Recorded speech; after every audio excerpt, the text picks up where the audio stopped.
soltar a vinheta que chegou o nosso convidado. Vamos lá! No programa de hoje, a mulher que desvenda crimes através de toda a sua sapiência. Nós vamos falar do caso Febrônio, tá? O primeiro caso no Brasil onde a justiça acatou um parecer científico. A perita criminal e psicóloga. E é isso. Rosângela Monteiro. Muito bem, aqui está a Rosângela Monteiro, meus queridos telespectadores. Eu vou ter que fazer só um break para a Rádio Jovem Pan. Agora, o Delari bolou isso, né? É um breakzinho rápido, a gente volta já já, mas continua aqui na TV. Vamos lá, manda bala aí, meu querido Reginaldo. Zuzu estava falando, o nosso querido Gueré também estava comentando. Sim. Qual é a pauta, Gueré? Gueré é o nosso homem roteirista. A pauta, na verdade, é a gente debater aí os crimes mais hediondos aí, o que mais chocaram a população brasileira, tipo o caso Nardoni, caso do goleiro Bruno e por aí vai. E ela tem algumas informações e orientações sobre o que aconteceu aí que muita gente não sabe sobre isso. Bastidores. Sério? Existem coisas que a gente não descobriu depois de tanta imprensa. Ok. Tipo o que, por exemplo? Tudo que você possa imaginar. Nem tudo que sai na imprensa, apesar que, por exemplo, um caso como o da Isabela, né, que foi assim, explorado ao máximo, muitas informações não chegam, né? Tipo o quê? Detalhes, por exemplo, o caso da Isabela, sobre... Se fala muito sobre mancha de sangue, né? No caso da Isabela, que foi realmente um dos elementos lá importantes para que eu conseguisse estabelecer ali a dinâmica daquele evento. Mas, por exemplo, eu encontro mancha de sangue no solado do calçado do Alexandre Nardoni. É uma prova fundamental que ele efetivamente estava lá ativamente e jogou a criança da janela? Se eu encontro mancha de sangue, por exemplo, no solado de calçado... Não necessariamente. Sim. É o que os americanos chamam de é prova circunstancial, porque o cara mora lá. Sim. Ele não nega que entrou. Ah, tá bom. Você percebe? Algo poderia ter acontecido antes, mas ele entrou depois, ele então... disse, exatamente, é a história deles, né? Certo. Agora, depois de um tempo, de um período, porque as roupas tal demoraram para chegar, eu recebi o calçado da Jatobá. E aí eu encontro o quê? Uma gota de sangue em cima, na parte superior do calçado. Já é algo bem diferente. Sim, Uma sim. coisa é eu falar assim, olha, eu realmente entrei, eu não vi a minha filha ferida, eu não vi sangrando. Quando eu entrei, olhei, ela já estava lá embaixo. E foi o cara lá de camiseta preta, tal, tipo assim. Agora, se eu tenho uma mancha de sangue na parte superior, não dá... Ela pisou? Pisou de ponta cabeça? Não tem como. É. Então, assim, isso significa o quê? Que o ponto hemorrágico estava muito próximo dela. Sim. E gotejando. Então, ela estava presente com a criança ferida. Meu Deus. Detalhe. Esses crimes que acontecem sem testemunhas são complicados, né? São. Você sabe que tem um documentário agora, aliás, você estava assistindo, que é aquela família na Carolina do Sul. Murdoch. É da Netflix. É o tem crime. 2 temporadas. Chama Murdoch, que é o cara que mata o filho e a esposa. Meu Deus. E é uma pessoa ilustre lá nos Estados Unidos e tal. E tem o documentário, acho que o final são 3 partes, que é o julgamento dele. Sim. E o problema do promotor era justamente esse. Não tinha nenhuma testemunha. Não tinha nada, só tinha... Então o cara tem que ir buscando para o júri poder condenar, né? Porque se ficar alguma dúvida, ficar alguma dúvida é pró-réu, né? Sim, exato. É assim, independente da confissão... Aqui no Brasil também, assim, independente da confissão, você precisa ter prova. Porque as pessoas mentem, é uma coisa bem simples. Sim, que claro, até aparece no CSI. Mas é justo, justo a gente mentir, né? Então, mas por N motivos. É mãe que quer proteger o filho. Isso. Sim. Né? É gente que imputa no outro algo que ele fez. Entendeu? Então, independente da pessoa chegar lá, Emília, e falar assim, não, sabe, eu matei, eu fiz isso, eu cheguei, foi por isso, você precisa ter prova material. Né? Isso é super importante, porque a prova material não mente, pessoas mentem. O perito ele vai lá constatar o que está lá no local.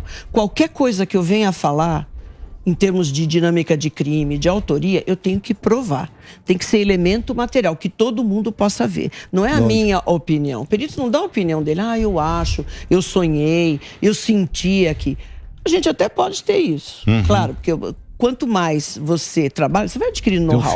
Você começa a perceber, né, num local que a coisa não está colando, aquela história não está redondinha, está quadradinha. Mas se eu não tiver ali elementos materiais para subsidiar essa minha hipótese, eu não posso falar nada. Mesmo que eu perceba que aquilo não está legal. Existe o crime perfeito ou não? Não. Ou bem investigadinho, você descobre tudo? Olha, não existe crime perfeito. O que existe é investigação mal feita da polícia ou perícia também mal feita. Boa. Isso é polêmico. Mas você acha que... Agora, um detalhe. Aqui no Brasil ainda, a gente observa em outros países tal, que a própria população saca bem o que é isso, entendeu? De chegar e preservar um local. Lógico. Aqui não. Nós temos leis, está no Código de Processo Penal. Aqui em São Paulo tem até portaria. Gente, não pode entrar no local. Você tem que preservar, você tem que isolar, tal. E o pessoal não faz isso. Veja o caso do Pesseguini. Eu era lá chefe de plantão nessa ocasião. Quando aconteceu, eu estava na televisão, já começaram a divulgar que a família foi encontrada morta, aquele do garoto. Sim. Assim, tinha batalhões da PM entrando no local antes da perícia. E não é que eles não sabiam que não podia. Entendeu? O pessoal entra. Então, isso aí contribui bastante para que a gente não esclareça crimes, por incrível que pareça. Porque só o fato do perito estar entrando no local, ele já está contribuindo com vestígios, porque o tempo todo a gente está perdendo pele, pelo, cabelo, saliva, né? Eu estou contribuindo com o meu material e estou retirando também. Agora, você imagina num local onde entra todo mundo. Ah, mas é uma família da PM. Então entra todo mundo, o tio, o amigo, o superior, eu não sei quem. Como é que você pode fazer uma perícia depois de todo mundo passear no local? Rosângela, acho que muita gente se baseia nos filmes americanos para a ideia de perícia. A gente, pelo menos eu vejo muito documentário, acho que o Emílio também. E o que eu vejo, e eu posso estar errado, obviamente, é que a ciência lá é muito mais levada a sério nos tribunais do que aqui, fora tecnologias que eu não sei se a gente tem. Mas mesmo coisa simples, que eu acho que até vão começar a fazer, como base de DNA, biometria. Como que tá isso, assim? Se a gente fosse classificar a nossa, não a capacidade dos profissionais, mas assim, como os tribunais encaram a perícia científica e os instrumentos que a gente tem aqui em relação aos países mais avançados. Bom, eu sou jurássica, né? Nessa questão de perícia, eu sou jurássica. Faz gracinha, não. Lá em 80. Não, mas o fato de você somos ser jurássicos aqui, ó. Olha quem falou. O fato de eu ser jurássica. Traz uma água com açúcar. Não vai mudar a nossa reputação, não é, doutora? Não é. Boa. Deixa ele falar. O que acontece? Eu vivi uma época muito diferente de perícia do que é agora. Então eu passei por essa transição. O pessoal que está entrando agora não sabe o que é você ir para um local com um caderno, uma caneta e uma lupa. Literalmente, né? E a viatura quebrando no meio do caminho e tal. A gente não tem recurso para nada. Hoje, já a coisa é bem diferente. Então, nós não estamos muito diferentes do que faz, por exemplo, dos Estados Unidos, que é uma das polícias mais bem montadas, tal, que o FBI e tal.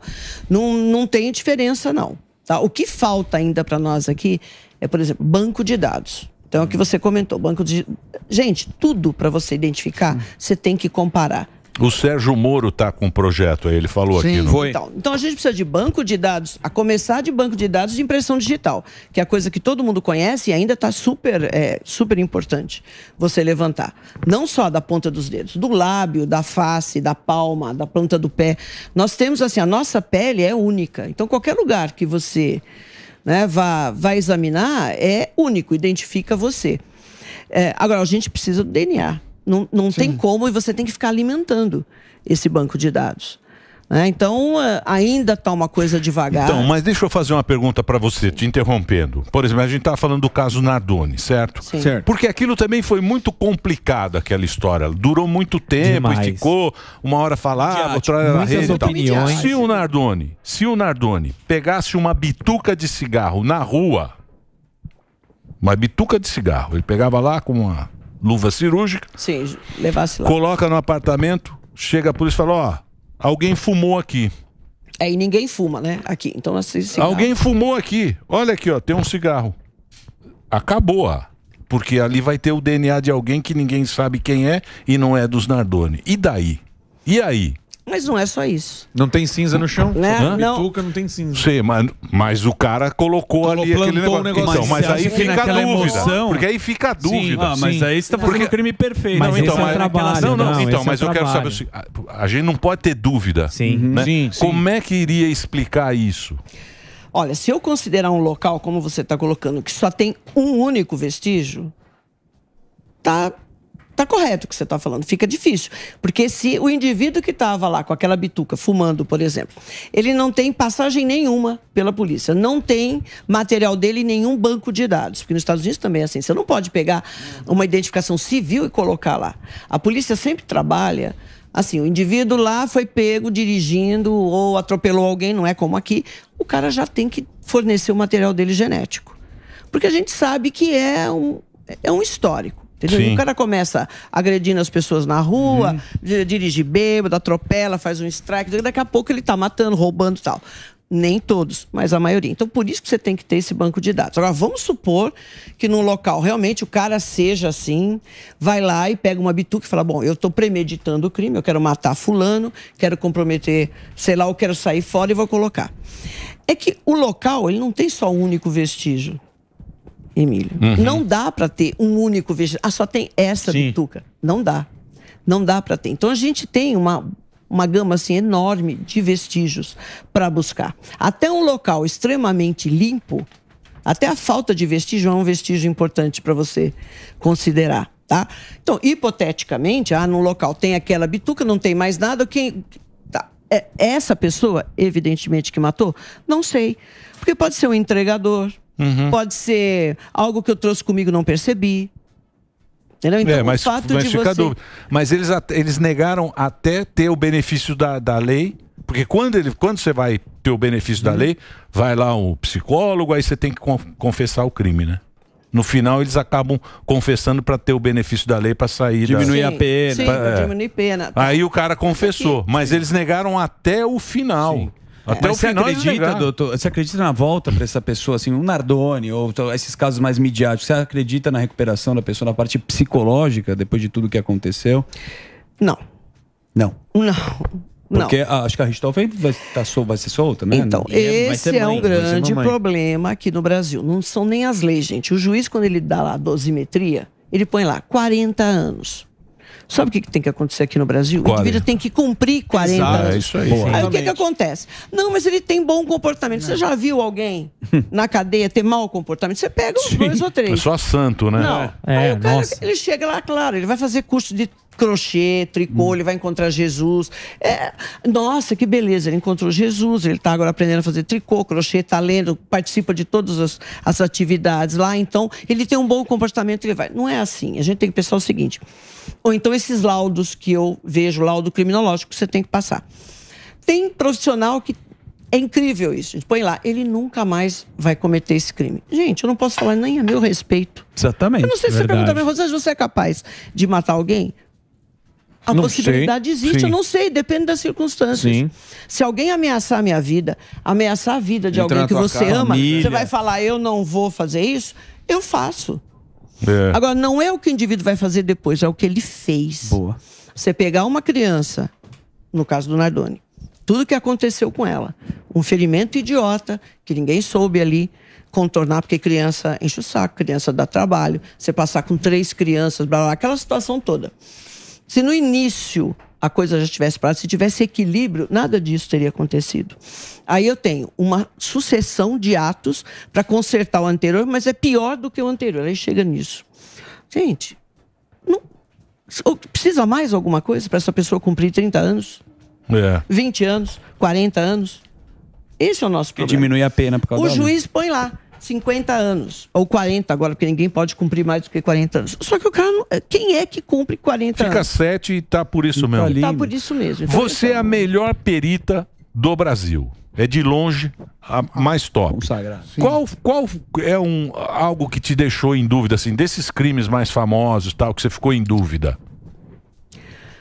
Nossa, eu acho que nenhum. Comigo. Você não tem. Mas não chegou tenho. a quebrar mais a conclusão. cabeça, assim, de tipo falar assim, putz, isso Será que mesmo? tirou seu sono, assim. Gente, Nenhum. Todo mundo pergunta isso pra mim. Ou se eu fico impressionado, se eu já sonhei com cadáver e tal. Não. Mesmo envolvendo criança e tal. Olha, nos casos que eu tive acesso, eu acho que nenhum deles. Né? Tem uns casos que ficam meio mal parados, né? O caso do Gil Rugai, eu acho que é um caso que... Mal explicado. Meio estranho.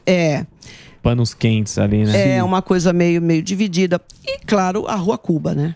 Nossa. Não sei se vocês são os mais jovens, acho que nem De nome, eu não recordo. Sim, é um crime que até hoje nada. Mas o que houve? Envolviam pessoas extremamente famosas, conhecidas, autoridades. E assim, a família tinha um parentesco com um dos maiores advogados criminalistas aqui, né?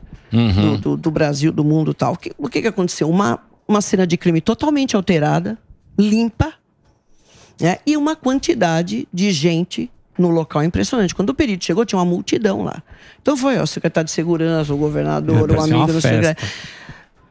Fica complicado. Aí o perito tem que ter uma postura também corajosa. Vamos falar que isso aconteceu lá, acho que é 87, 86, por aí, anos 80. Anos 80. Então, eu tava vindo para São Paulo para começar meu trabalho aqui, porque eu fiquei 1 ano no litoral, vindo para a capital. O perito também tem que ter, sabe, ali chegar e falar, bom, eu quero fotografia de todo mundo que está aqui. A primeira coisa que ele tem que colocar no laudo é isso. Olha, uma quantidade de pessoas, não houve preservação, não houve isolamento, e isso comprometeu todo o meu trabalho. É claro que aqui foi tudo limpo, tal, mas você fica no impasse, porque esses elementos desaparecem. Em um local, um vestígio, ele é extremamente frágil. Né? Então, se você tem uma marca de solado, de calçado, se passar, se bater um vento, se chover, já é um a coisa universo desaparece, diferente. gente. Por isso que é importante essa preservação. O policial que chega lá, o primeiro, olhar e falar, pô, eu vou isolar a maior área possível. Né? A época que eu estava no plantão, às vezes assim, o indivíduo morreu no banheiro. Você chegava lá, só estava o banheiro preservado. Mas aquilo é dentro de uma casa. Eu não sei se começou no dormitório de alguém, entendeu? Então, o indivíduo fica preservando o cadáver, mas o local não é só o cadáver.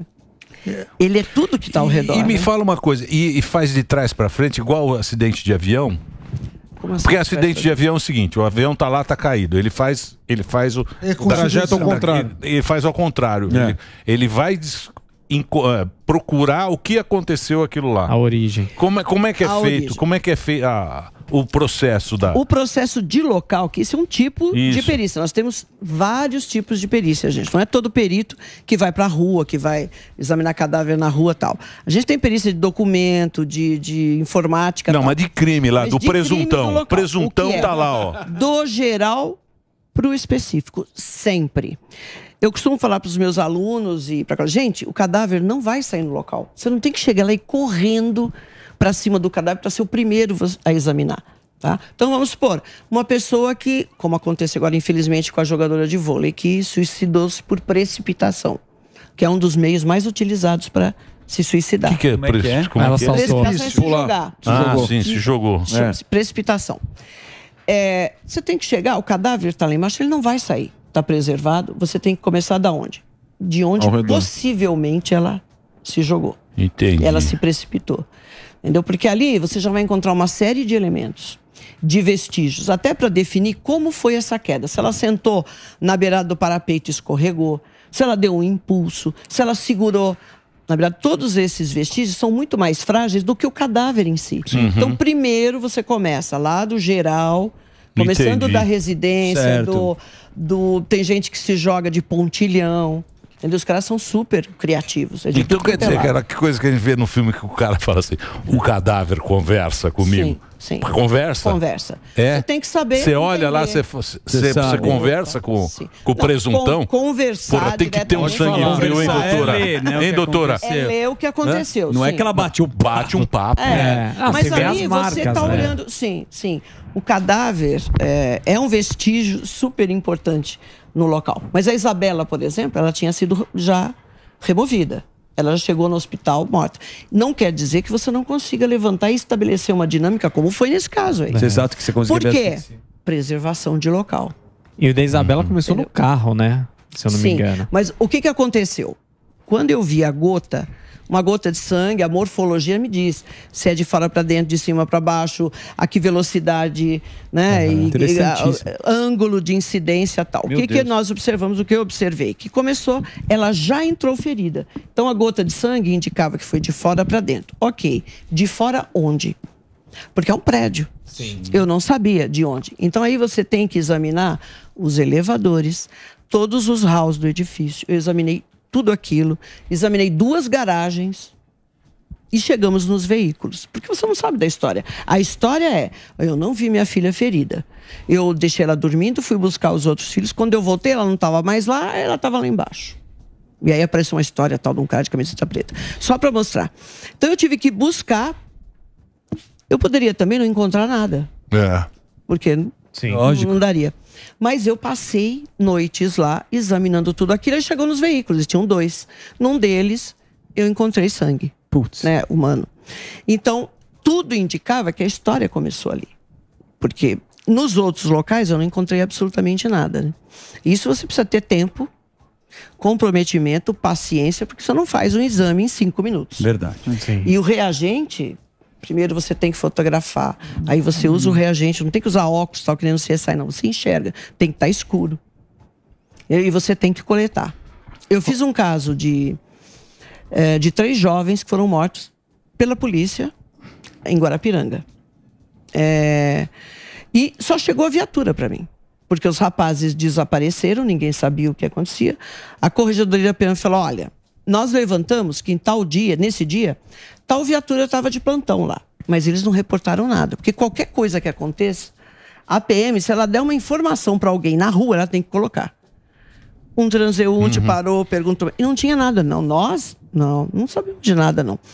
E uma testemunha alegou o seguinte, olha, eu estava no ônibus, esses 3 rapazes foram levar... 3 não, desculpa, gente. Imagina. 2 rapazes.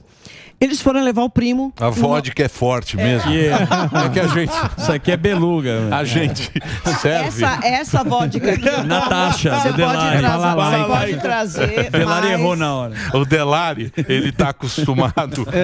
É permuta. É brincadeira. Não, vamos lá. Isso. Não, só para mostrar para vocês como esse negócio é complicado. Uma história foi interessante, porque isso aí... participei de julgamento, etc. Também foi do caso interessante. O que aconteceu? 2 rapazes estavam com um primo na área de Guarapiranga e foram levar ele no ponto de ônibus. O cara atravessou a rua e ficou lá esperando o ônibus. E ficou vendo. Os caras estavam num carro. E viram que parou uma viatura. Esse rapaz viu que parou uma viatura e já estava entrando no ônibus. Falou, parou uma viatura. Mas tudo bem, ele não pegou nem número, nem nada. Falou, bom, a viatura que está parando para ver.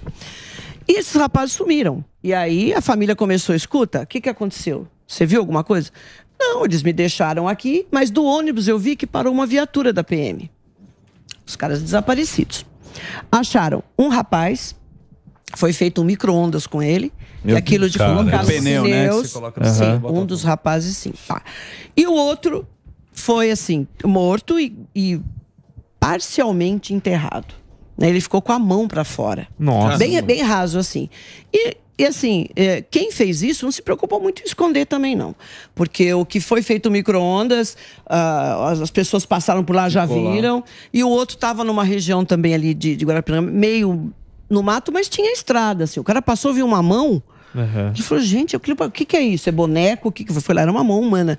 Chamou a polícia. O outro rapaz foi morto e só jogaram um pouquinho de terra por cima, tal. Tudo bem, chegaram os 2. E aí, quem é que estava naquele dia de plantão? Essa viatura. Os caras, não, nada a ver, tal. Tudo bem. A corregedoria falou, mas tudo bem, eu vou pegar. O indivíduo ligou para mim, Rosângela, olha, o tenente-major, não me lembro. Será que você pode examinar essa viatura para ver se tem alguma coisa, se você consegue encontrar alguma coisa dessas 2 pessoas, do cara do micro-ondas, das 2 vítimas? Falei, bom, envia, mas eu vou ver o que eu faço. Quando eu peguei a viatura, uma coisa chamou a atenção. Quando eu abri aquele compartimento onde eles colocam os presos, né, os detidos, os averiguados, estava assim, impecavelmente limpo. Limpo, gente, limpo, brilhante. Um cheirinho do lava-rápido. Aí tudo bem. Aquilo já me chama atenção, claro, porque eu ando de viatura, já examinei várias viaturas, eu sei como é que é, né? Que é meio bagunçado o negócio, ninguém fica lá lustrando. Aí eu olho no interior da viatura, uma sujeira. Então é outra coisa que tem que chamar a atenção. Pô, por que eu Só lá limpo tá tanto? limpinho. Só uma área. Muito bom. Preocupado com o preso. Muito Exato, né? Eu limpo tão bem aquela área e dentro só faltou ter papel higiênico sujo, Só faltou espinha de peixe, quer dizer, tinha terra e tinha muita vegetação. Falei, beleza. Na viatura atrás, eu usei o reagente, o tal do reagente que o pessoal fala luminol, que não é nem o luminol, isso é um nome comercial, é um outro. Eu vi vários pontos e deu para observar, gente, é incrível. Ele mostra para você, porque quando você lava, a água ela tem um movimento, ela leva, né? Então você enxerga até esse movimento. E eu vi que quando você joga a água na parte traseira de um carro, você observa que tem uma valetinha ali onde encaixa a porta. Sim. E ali deu para ver que escorreu o sangue e ali depositou, ali estava bem fluorescente. Olha, eu coletei com suave, que é um cotonete. Sim. Eu coletei 72 amostras daquele local. Eu fui lá onde brilhava mais, a gente tem que observar isso. Fui coletando, separando, coletando. Ok. Olhei aquela vegetação e a terra, eu falei, quer saber? Eu vou coletar essa terra e vegetação aqui. Porque isso aqui vai me mostrar alguma coisa. Entrei em contato com a PM e falei assim, onde os garotos foram abordados? Aqui. Fui lá, tinha terra e vegetação, coletei. Onde que o carro deles foi encontrado? Porque o carro foi encontrado também incinerado, queimado e tal. Fui lá, coletei terra e vegetação. Onde o rapaz foi encontrado lá morto com a mão para fora? Foi aqui. Entrei lá, onde ele foi enterrado, na cova. Peguei terra e vegetação, separei tudo. Falei, eu quero comparação de tudo isso. Vamos ver o que dá. Porque isso aqui está me parecendo, né, que isso aqui tem a ver com o caso. Bom, das 76 amostras, uma deu DNA. Nossa. E como já tinha o DNA do rapaz, claro, quando encontraram, match. Deu uma amostra. De 76. Eu poderia coletar 10, 3, 4 e não dá nada. Então eu coletei assim, o máximo possível, deu match. E aí tem uma perita, que ela é especialista em botânica forense, então ela faz comparação de terra e vegetação. Pois deu. A terra que estava na viatura e a vegetação era do local da abordagem, do local da queima do carro, de onde eles queimaram, incineraram o carro, e o local onde enterraram. De todos? De todos eles. Meu Deus. Deixa eu perguntar uma coisa para você. É lá no Butantã, né? O Instituto O Instituto Tem algum museu? Tem. Onde que é esse museu? É interessante. Museu bem legal. Peraí, Delari. Puta, que chato que você tá, hein? Já trouxe a vodka ruim aqui. Eu falei pra trazer a vodka boa. Logo você vai ter que trazer mais, porque eu tô bebendo, tá muito vodka bom. ruim. Fazer o break pro Reginaldo agora e pro Dedê. Vai lá, Dedê, pode rodar aí, por gentileza. Muito bem, a gente continua aqui na programação, a gente continua na TV, continua nas plataformas, só o rádio fez o break. Onde é que é o museu? O museu legal para ver é na Academia de Polícia, porque o prédio da Superintendência da Polícia Técnico-Científica é próximo é junto com a academia. Então lá é legal, gente, é gratuito para quem gosta desse tipo de coisa. Tem lá desde o crime da mala. Que bacana. Né, tem tudo lá, né? E não só crimes contra a pessoa, tem bastante coisa diferente, né? Como que as michas, como é que eles criam dentro da cadeia aqueles instrumentos à guisa de faca, né, de corda, tem uma série de coisas. Então é bem legal. Para quem gosta disso. Doutora, muita gente se interessa, por isso. Posso falar. E é muito interessante ver também que histórias, bastidores. Que o perito é o cara que vai determinar. Exato. O perito que vai determinar ali a história. É tão emocionante você relatando que parece filme, série da Netflix. Inclusive teve uma série que fez muito sucesso recente, que é do lado do canibal americano, Jeff Dahmer. Sim, o Jeffrey Dahmer. Jeffrey Dahmer. Isso aqui é assustador, o cara comia as pessoas. Você já pegou alguma coisa de canibalismo ou algo parecido, assim, que fala, nossa, isso daí também é sério e não foi tão midiático? De canibalismo que eu tenho atendido aqui no Brasil, na época que eu estava na área, não, eu acho que especificamente canibalismo eu não me lembro. Mas você pega, por exemplo, muita briga, né? Que o indivíduo morde o outro e arranca. Né? Sim, tipo assim, a ponta do nariz, a orelha. Mike Tyson. O presidente do Flamengo. O Pedrinho Matador, que recentemente foi morto. Ele ficou muito tempo na cadeia. Ele fala uma coisa interessante. Eu participei, eu pude entrevistá-lo. Ele falou assim, eu matei meu pai. Ele tinha todo um código de ética, moral que ele criou. Da cabeça dele. Da cabeça dele. Pra justificar. Ele fala, não, eu sou justiceiro, eu mato mesmo, eu gosto de matar tal, mas eu sou bandido, não sei o quê. A primeira morte dele foi aos 14 anos, ele matou um indivíduo que acabou roubando da prefeitura e tal, e o pai dele foi acusado. Na verdade, o pai dele era inocente. Ele foi lá e matou o cara. Foi a primeira morte dele aos 14. Só que muito tempo depois, ele já estava preso cumprindo pena, o pai foi parar na mesma prisão porque matou a mãe. E ele matou o pai a facadas. Meu Deus. Claro, e parece que ele matou a mãe com 18 facadas. Então ele falou, se você matou a minha mãe 18, eu vou dar 19 em você. Deu 19 facadas tal, no cara. Sim. E depois ele abriu o peito e arrancou o coração e comeu. Ele falou, mas parece uma borracha, aquilo é muito ruim, cuspiu. Né? Agora, especificamente eu atender um caso desses... Meu Deus. Não, de alguém que tenha... Difícil. Gente, você pega casos muito escatológicos, né? Rituais, essas coisas, assim, já pegou algo? Olha, ritual, eu fiz um caso dentro de um cemitério. As pessoas gostam muito, sempre quando tem algum caso meio diferente, as pessoas gostam de puxar para o místico. Não, isso é coisa de luciferismo. Necromancia eu já fiz, porque a necromancia é um ritual em que você tem que usar um cadáver. Você não mata a pessoa. Mas nesse ritual você tem que usar um cadáver ou parte de um cadáver. Então é super comum aqui em São Paulo, perto da PUC, ali naqueles cruzamentos, você encontrar despacho que tem crânio, que foi retirado de... Desenterrou e tem. Né? Então você encontra ossos.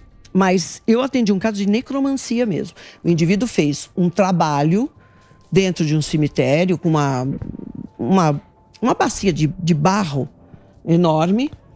E estava todo mundo muito apavorado quando me chamaram, porque eu entrei lá e era um despacho que deve ter sido caríssimo. Tinha sangue, tinha pipoca, tinha vela preta, vela vermelha e um cadáver de uma mulher. Então, isso é a necromancia, é um tipo de ritual em que você precisa ter a figura de um cadáver. Entendi. Mas aí faz o quê? Você investiga, porque assim, é crime, é violar o túmulo, aí vocês investigam se teve algum facilitador para aquilo, porque não deve ser fácil você desenterrar um morto, né? Exatamente. O crime aí, ou é vilipêndio de cadáver, ou o que eles chamavam de morte a esclarecer, o encontro de cadáver. Quer dizer, toda vez que você vai fazer um crime que tem cadáver, é encontro de cadáver. Um negócio meio redundante, né? Vinha lá, local de encontro de cadáver, mas o quê? Esse caso, eles desenterraram, a pessoa que fez o trabalho, ele desenterrou essa mulher de outro cemitério, porque eu tive que andar aquele cemitério São Luís, que é enorme, lá na Zona Sul. Meu Deus. Pra ver se tinha alguma cova revirada, porque a gente encontra, entendeu? O pessoal faz mesmo. Desenterra, pega partes do corpo, pega corpo todo, só a cabeça, só os ossos. Isso aí, gente, é Rosângela, direto, né? Aconteceu isso. E esse tinha, o sangue era de uma cabra. Hoje seria também um crime de crueldade contra animais, que é crime ambiental. Tinha também uma cabra que eles utilizaram, cortaram e jogaram Porra, sangue. Que turma, hein? Turma boa. O detalhe é, difícil você investigar isso. Trouxe de outro, importou o defunto. Só que aí eu fui separando. O que era cadáver, dava pra ver que era recente. Era uma mulher, ela tinha sido enterrada recentemente. Tiraram. E eu fui separando cadáver, cabra, sangue, pipoca. Fui separando tudo e peguei um negócio meio duro lá. Falei, mas tem que ver que é isso tudo vermelho, sangue. Sim. Lavei e vi que era o úbere da cabra. E ele tava costurado. Falei, eu vou ver o que tem dentro. Putz. Abri. E vi que tinha era um artefato lá, meio em formato de boneco, assim, todo cheio de linha, passaram a linha. Eu cortei aquela linha e cheguei no voodoo, era um voodoo. Um boneco. E ali, bem protegido, tinha um papelzinho, né? E a pessoa escreveu, esse trabalho é para o fulano da Washington Luiz, foi pedido pro fulano de tal. O cara deu toda a letra. E assinou, ele só não pôs o telefone, ele pôs o endereço. Meu Deus. Aí eu cheguei e falei, né? Descobri aqui o que aconteceu. Mas dá o endereço pra entidade. Mas como que a pessoa iria imaginar que alguém ia fuçar, abrir um negócio naquele meio daquela coisa arada toda? Cheguei pro delegado e falei assim, o caso está resolvido. Ele falou, como? Tá aqui o bilhete, a pessoa mesmo escreveu quem fez o trabalho, quem pediu, para quem era. E deve ter cobrado absurdo. Respondeu tudo que precisa. Você fala com uma leveza, né? Tem uma inteligência emocional absurda pra fazer esse tipo de trabalho. Dá vontade de fumar um cigarro, ela contando. Eu queria perguntar o seguinte. Nos Estados Unidos, tem alguns crimes que foram desvendados décadas depois, porque foram coletados materiais, não tinha tecnologia ou não tinha base de dados, e depois descobriram, até revertendo prisões. Prisões, sim. Aqui no Brasil eu cheguei a ver alguma coisa na mídia, mas pouca. Como que tá isso? Porque à medida que você avança, você pode rever algumas sentenças injustas, sim, ou pôr na cadeia. Tem crimes ainda. O pessoal aqui do chat, é muito ligado à polícia, está falando, e o Celso Daniel, não sei o que lá. Mas enfim, eu queria que você falasse um pouco desses crimes que demoram. O pessoal gosta de política, né? Não, o pessoal do chat, mas eu. O pessoal do chat gosta de encher o saco. Vocês também ficam olhando o que o chat fala. Nunca tá bom. Nunca tá bom. Nesse aspecto aqui, gente, o Brasil está engatinhando. Sinto dizer. São os famosos cold cases dos Estados Unidos. Dificílimo. O americano, ele sempre teve um preparo. A polícia americana é muito boa. Eu sou fã lá do trabalho, do preparo deles, tanto da polícia, da parte de investigação, quanto de perícia. Eu sou mesmo. Me espelho, e o Criminal Profile é em cima disso. Eu fui buscar cursos, etc, porque eu gosto. E tem dinheiro também, né? Tem dinheiro. Tem dinheiro. Tecnologia. Tem dinheiro. Claro. Então, há 40 anos atrás, eles já se preocupavam com uma coisa que é custódia. Da cadeia, a cadeia de custódia de prova. Então, ele já falava assim, eu vou coletar esse sangue, não é só coletar. Você tem que preparar essa amostra e deixar ela bonitinha, identificadinha, porque daqui a 20, 30 anos, pode ser que apareça alguma coisa que vai me ajudar com isso. Gente, aqui não existe isso, tá? Não tem. Tá, você pega caso da década de 90 aí, não tem nada. Que o cara deixava a faca ensanguentada no local, colega. Perito. Você até tinha uma informação, olha, é bom a gente coletar tudo. Tinha cara que deixava, pô. O sangue, gota de sangue, entendeu? Que o cara não fotografava, não coletava nem para ver a tipagem sanguínea. Você não tinha DNA, mas você podia, às vezes, eliminar ou fechar um caso com a tipagem sanguínea. Não é um negócio assim. Aqui, dificílimo. Eu fiz um caso, um cold case, que estava parado há 10 anos. Mas de uma família de libaneses, por fim nem chegou ao julgamento, porque a principal testemunha, quem estava atrás disso, foi morto um dia antes, tá? Porque o promotor entrou em contato e falou, isso aqui foi feito há 10 anos, o que você pode ver e tal? Aí eu coloquei o que eu achava que teria acontecido, voltei, usei o reagente, encontrei a tal das manchas de sangue, então o caso andou. Mas isso é um caso especialíssimo, não tem. Tá? Essa preocupação nunca teve aqui. De coletar, não, mas assim, de guardar. Na qualidade dos profissionais, sempre que a mídia aparece, se resolve. Chega no... Não é? Depende, né? Se a gente for falar do caso da Isabela, da Suzane, tem aí até os filmes e tal, tem filme com a versão da Suzane, filme com a versão mas dos irmãos. Isso é filme. Aí agora da polícia... Não, então, mas... tem muito mais, eu tava lendo sobre isso, que assim, não tem só a questão das brigas com os pais, mas tem questão de corrupção, tem várias questões que acabam também... Mas aí não é conversa, não é do filme, não é ficção? Não, isso não é do filme, isso foi apurado e não foi lançado na grande mídia. Tem essa questão também. Mas eu não entendi. Corrupção o quê? No meio policial? Não. A corrupção da família. Ela também... Tá. Gente, o perito, olha, é interessante. O perito, ele tá alheio a tudo isso. Quando eu falo isso, às vezes as pessoas se assustam. Para o perito, se foi o pai que matou, se foi a mãe, se foi a... Não interessa. Para nós, absolutamente. A gente não tem interesse nenhum nisso. Porque eu tenho que ficar em cima de elementos materiais do que aconteceu. Então, até a motivação, tá? Só se for algo muito pontual para você considerar. A polícia que vai investigar isso. Como é que era o relacionamento entre eles, tá? Esse tipo de coisa. Por isso que se complementa. Mas o perito em si, ele é absolutamente engessado naquilo. Se eu falar assim, olha, essa menina foi carregada, mas por quê? Porque o sangue gotejou a tal altura, ela tinha que ser transportada. É técnico. É técnico. Então, pra gente... Não tem emoção. Não tem emoção. E aqui no Brasil tem um negócio interessante. Esses casos midiáticos, entram aí os advogados, eles têm duas grandes estratégias. Ou fica negando até o fim, você tem todas as provas, tá tudo lá, não foi ele. Ou então começa a atacar a perícia. E eles querem colocar o perito como se tivesse naquele caldo de emoção, de interesse, que não existe. que não existe absolutamente.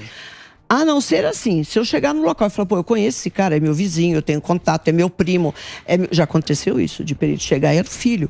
Caramba. Colocaram lá, acidente de trânsito, o cara caiu dentro do Tietê, morreu afogado, tiraram, chamaram, ele falou, pô, é meu filho. Então ele tem que falar, eu não posso atender esse local. Porque senão você entra em suspeição. É a mesma coisa do juiz. O juiz não pode julgar um caso que ele conhece, que ele é amigo é casado com a promotora, ou ele envolve, ele conhece as partes. Não pode. Porque a emoção oblitera a razão. Então, não tem. Mas não existe isso. Então, da parte da perícia, absolutamente a gente não se envolve em nada disso. Ô, doutora, você vê como uma questão de glamorização, que, assim, essas pessoas acabam tendo série, acabam tendo livro, viram um personagem, viram uma celebridade. Você enxerga dessa forma? Porque a maioria desses psicopatas, eles têm um narcisismo muito forte. Sim. Você enxerga que, de alguma forma, isso pode... fazer com que outros, então eu vou ficar igual ele, vou ficar igual ela. Que é uma discussão, né? Isso se mostra ou não. Cara. Exatamente. Exatamente. Aqui, gente, eu não gosto muito dessa postura que existe aqui de ficar glamorizando bandido, tá? Sim. Desculpa. Exato. Mas eu lido com o que existe de pior no ser humano. Então, essa coisa de ficar glorificando, dando espaço para, sabe, gente que esquartejou, que matou a família, qualquer coisa assim, isso eu já não acho uma coisa boa. Eu estudo muito a mente de um criminoso, mas a minha visão é sempre da vítima. É sempre, sabe, o meu foco é a vítima. E principalmente quando você entra para esse lado psicológico, que na perícia aqui no Brasil ainda não tem, e é um fator super importante, que é você traçar o perfil do criminoso a partir da cena do crime, você chegar no indivíduo que ninguém conhece, você usar a psicologia para isso, não existe, não está ainda difundido. É muito pouco isso, né? Essa história de você ficar, sabe, põe na mídia, e isso acaba contaminando. Sim. Porque eu já vi reportagens, por exemplo, de agente penitenciário a respeito da Suzane, que fala assim, mas ela é uma pessoa... Nossa, a gente até esquece o que ela fez. Porque ela é tão legal. Nossa. Não, ela é manipuladora, né? Sim, mas é claro. Mas o contrário, doutora, tipo, a gente vê bastante aquele Polícia 24 Horas. Já chegou convite de produtora para específico de perícia, porque a gente se interessa e fala assim, pô, é um assunto tão legal, mas agora ter um programa, tipo um reality, que nem Polícia 24 Horas, que a gente acompanhava bastante. Já teve algum convite para perícia? Já. Isso já atrapalharia ou não? Não, a não ser que o pessoal ultrapasse certos limites, tá? Porque para perícia, o que eu estou colocando, é uma coisa meio assim, né? Mas tudo importa, entendeu? Tudo. E hoje, com DNA e tal, se eu fizer um levantamento aqui, gente, né? Se eu fizer um levantamento correto mesmo, favor, não, eu vou encontrar material de todo mundo. Não, sim. Não é, não, tudo. Você encontra de tudo. Então, precisa ter uma certa postura, né, da própria mídia, né? A gente encontrava muito isso. Eu chegava em local que o jornalista lá do jornal Notícias Populares, aqueles Diário Popular. Bom esses jornais, né? Maravilhoso. Época do Badam Palhares. Lá de Amazonas. Lembra do Badam Palhares? Lembro. Sim, estava em cima do corpo. Meu Deus. Entendeu? Ele já tinha pisado no sangue, chutou projétil, não sei pra onde e tal. Então, precisa ter só esse cuidado. Mas eu já fiz perícia. Logo depois da Isabela, Discovery. Eu gravei pro Discovery. Eles fizeram, acompanharam todo o trabalho. Tinha também um da Media Land, tinha um programa, não sei se é Polícia 24 Horas, um deles, que chegou a acompanhar perícia. Então tá por aí, tem esses programas. Eu não vejo muito, justamente por isso, por esse receio de comprometer a cena do crime, né? É isso. Queria agradecer, papo muito bom. O Instagram, coloca o Instagram, é Rosângela _perita. É a melhor perita do Brasil, a Rosângela que está aqui conversando com a gente, Rosângela Monteiro. Tem o curso. Qual que é o curso? Curso tanto de perícia criminal. Opa, agora sim, hein? Perícia criminal, tem vontade. Sim, quem tem vontade, para ter uma ideia, né? E aí eu passo realmente as informações do que é ser funcionário público, porque as pessoas às vezes glamorizam, principalmente depois do caso Isabela. Sim. Todo mundo acha que, nossa, é assim, é como no CSI, aquela coisa. Não, você chega em local, tem odores, tem Isso. secreções, tem dificuldades, você vai no meio do mato, você não enxerga. Uma série de cadáver em decomposição. Tem que ter a vocação, né? A vocação. Tem que ter. É. Então, eu passo essas informações. Tem curso de psicopatologia para quem tem interesse nessa área da psicologia de elaborar esses criminal profiles, né? Então, tem esse curso também. Gente, ali no Helix Cursos, vocês entram ali no site, tem todas as informações, tá? E tem também uma clínica veterinária, que eu também sempre trabalhei muito com isso. Opa. Levar as cabras do Sami. O Sami tem as cabras. O Sami tem as cabras que ele gosta. Nós fazemos exames necroscópicos em animais. Somos poucos, né, a realizar isso, porque às vezes a pessoa necessita por uma dúvida, tá? E vocês não imaginam o que tem de erro médico em procedimento veterinário. Aí, ó. Meu tá? Então é @lacerda_vet. Tá. Também para vocês ali tem curso, tem uma série de coisas. Muito bom. Vocês Deixa eu podem só pegar. passar aqui o Helix Curso, para quem está no rádio agora, e tem muita gente interessada, como é que você vai escrever, não é isso? Só você letrar, é HELIX cursos.com.br. Boa. helixcursos.com.br. Rosângela, muito obrigado pelo Eu papo. que agradeço. Foi muito bacana essa conversa aqui na programação da Jovem Pan. Espero que você volte aí. Tem muito Sim, é legal PC demais. Farias, tem Nossa, muita coisa. Lembra do PC que tinha altura? PC Farias. Vamos fazer Tem que voltar. É. Sobre tudo. Vou fazer o Muito break obrigada, agora. agradeço vocês. Obrigado. Obrigada. Vamos lá pro break. Vai lá, Reginaldinho. Traz a cabra do Sami. Cuidado com